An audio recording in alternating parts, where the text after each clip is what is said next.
जय हिंद दोस्तों, वंदे मातरम।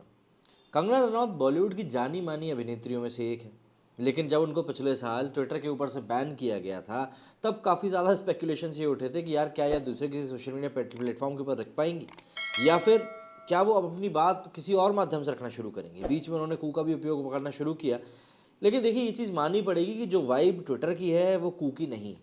इसीलिए कहीं ना कहीं कू अभी भी संघर्ष ही कर रहा है और अपने आप को प्रमोट करने के लिए वो अभी भी ट्विटर का ही इस्तेमाल करता है।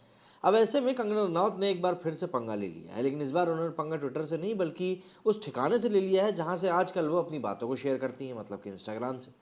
अब जबकि उन्होंने इंस्टाग्राम से ही पंगा ले लिया है, तो एक बात की और ज़्यादा आसार नज़र आने लगे हैं कि क्या ट्विटर पर वो वापस आने के पहले इंस्टाग्राम से ही बैन हो जाएंगी।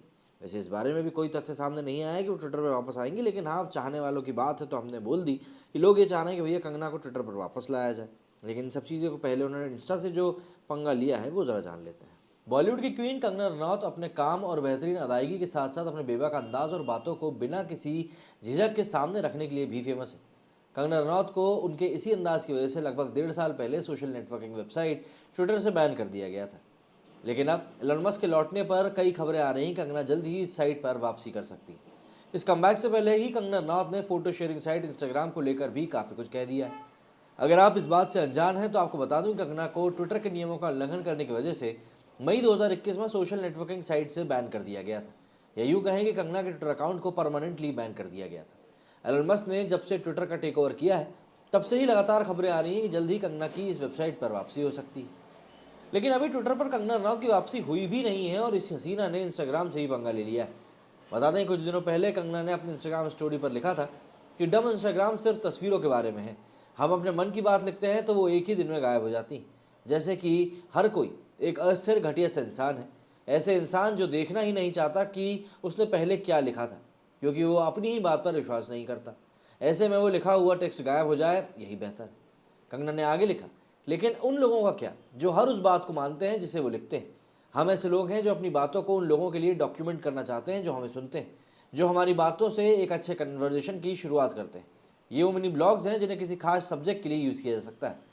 बता दें कि अभी आधिकारिक रूप से इस बारे में जानकारी नहीं आई कि कंगना के ट्विटर अकाउंट में कब तक उनकी वापसी हो सकती है, लेकिन इन उड़ती उड़ती खबरों के बीच में इंस्टाग्राम के ऊपर उन्होंने जिस तरह की बातें कही हैं, उसके बाद लोग कह रहे हैं कि भाई ट्विटर के ऊपर वापसी हो ना हो, कम से कम इंस्टाग्राम से तो पंगा मत लो, नहीं तो यहाँ से भी हाथ धोना पड़ जाएगा। हाल के दिनों में जिस तरह का डेवलपमेंट निकल कर सामने आया, दरअसल ट्विटर को लेकर उसमें सब्सक्रिप्शन की बात आई, पैसे वैसे लेने की। लेकिन अब ये बात निकल कर सामने आ रही है कि उस $8 के पेमेंट के चक्कर में कई सारे ऐसे लोगों को भी वेरिफिकेशन मिलता जा रहा है जिनको कि वेरिफिकेशन नहीं मिलना चाहिए था। लेकिन अब बात वही है कि एलन मस्क ने यहाँ पर इतना ज़्यादा चीज़ों को ऊपर नीचे कर दिया है कि लोगों को लिटरली समझ में नहीं आ रहा है कि इस वेबसाइट पर रहना सही है कि नहीं। इसी के चलते कई सारे बड़े सेलिब्रिटीज़ हैं जो कि अब ट्विटर को छोड़ रहे हैं। वो लोग कौन से प्लेटफॉर्म को पकड़ते हैं ये तो आने वाला वक्त बताएगा, लेकिन हाल फिलहाल में ट्विटर की कंडीशन कहीं से कहीं तक भी ठीक नहीं है। और जो सब्सक्रिप्शन वाली सर्विस थी, जिसके बाद में कई सारे फेक लोगों के अकाउंट वेरीफाइड होते जा रहे थे, उस सर्विस को भी कई जगहों पर दोबारा से बंद भी किया जा रहा है, जिससे कि और भी ज़्यादा फेक अकाउंट ना बन सके। हालांकि एलन मस्क ने इस सर्विस को जो शुरू किया था वो इसीलिए किया था कि फेक अकाउंट और बॉट अकाउंट से छुटकारा मिल सके, लेकिन हाल फिलहाल में तो वो चीज़ भी संभव होती हुई नहीं दिख रही। अब देखना होगा कि ट्विटर में आगे चलकर भविष्य में क्या होता है। लेकिन एक चीज़ ज़रूर हुई है कि ट्विटर की देखा देखी कई सारी सोशल मीडिया जाइंट्स ने अपने आप पर छटनी करना शुरू कर दी है और इसका व्यापक तौर पर असर कई देशों की इकोनॉमी के ऊपर भी पड़ेगा। अगर हम लोग भारत देश की बात करें तो यहाँ पर ट्विटर ने अपनी पूरी की पूरी मार्केटिंग टीम को ही निकाल दी, तो ऐसे में यहाँ पर भी कई सारे लोगों की नौकरियाँ जा रही हैं। हाल फिलहाल के लिए मेरे स्टूडियो फिलहाल इतना ही। जय हिंद, जय भारत।